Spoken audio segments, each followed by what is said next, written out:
Hi, how you doing? This is Craig Beck from StopDrinkingExpert.com. Today's video is, I had an email off Sheila saying, how do you know when it's time to stop drinking? How do you wake up and have that certainty that it's time to quit the drink and go sober? It's a good question, Sheila, and it comes down to why we're motivated to do anything in life. Human beings motivated by only two things, really, and that is the need to gain pleasure and the need to move away from pain. But we will do more to move away from pain than we will to gain pleasure. That's why you get on a diet because you feel miserable because you're fat and overweight, and you go for so long and then you give up the diet. You don't push through to the point where you reach your goal and you reach pleasure because you know what, you reach the point where the balance tips and there's not enough pain to motivate you, and so you stop.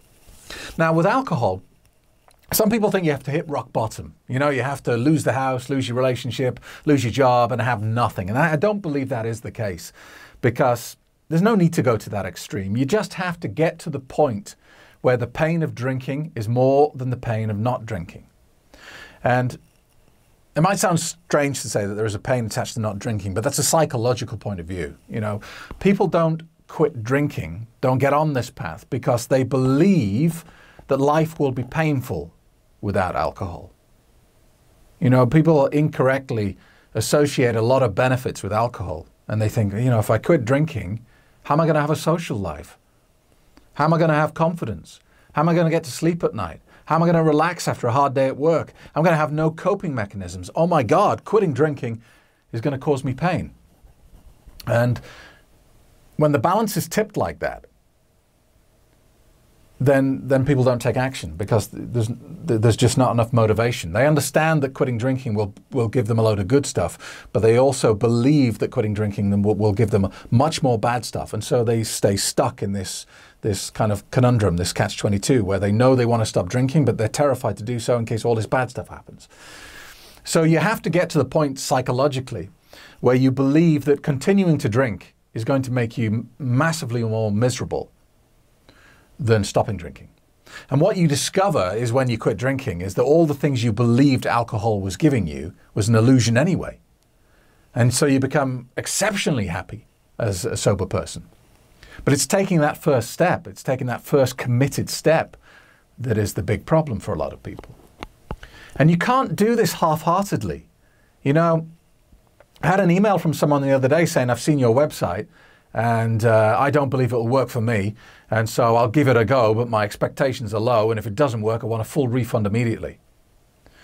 And I replied to him and said, look, don't even bother. There's no point starting.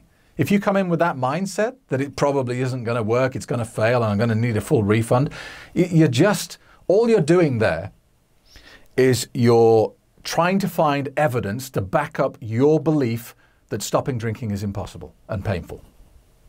And so you'll approach everything with the mindset of here's another thing that's going to prove that it can't be done. And I think it was Gerald Ford who said, whether you believe you can or you believe you can't, you're right.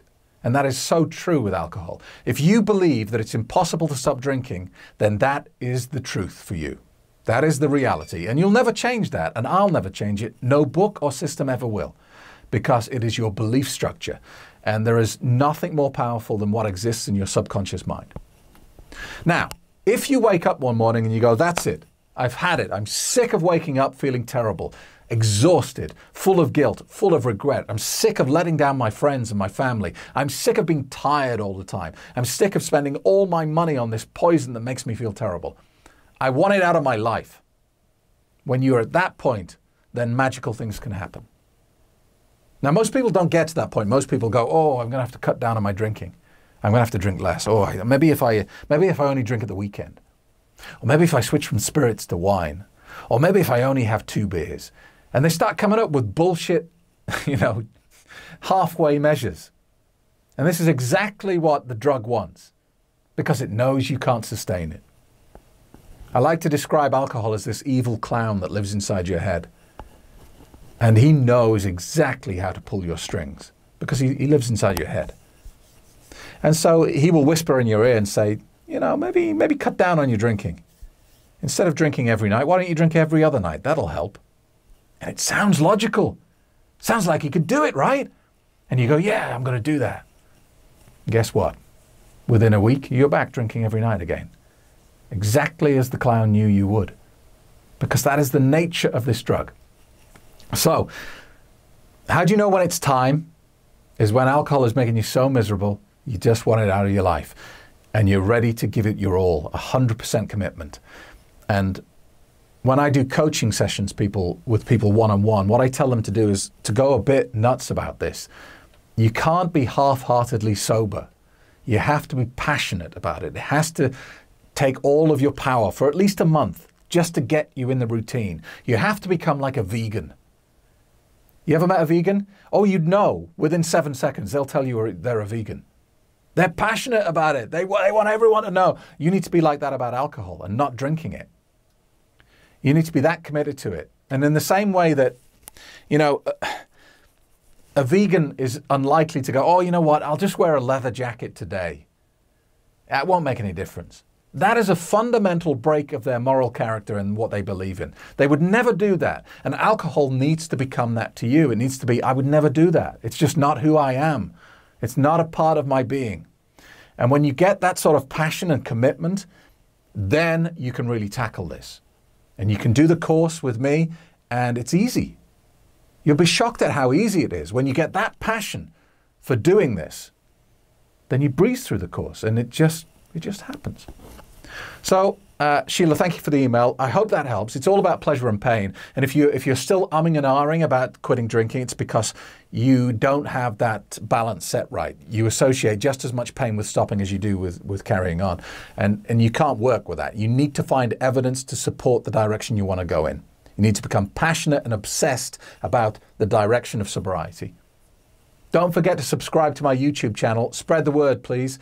And if you want a free copy of my book, Alcohol Lied to Me, you can get it right now. Just enter your email address at www.stopdrinkingexpert.com. Thanks for watching. See you in the next video.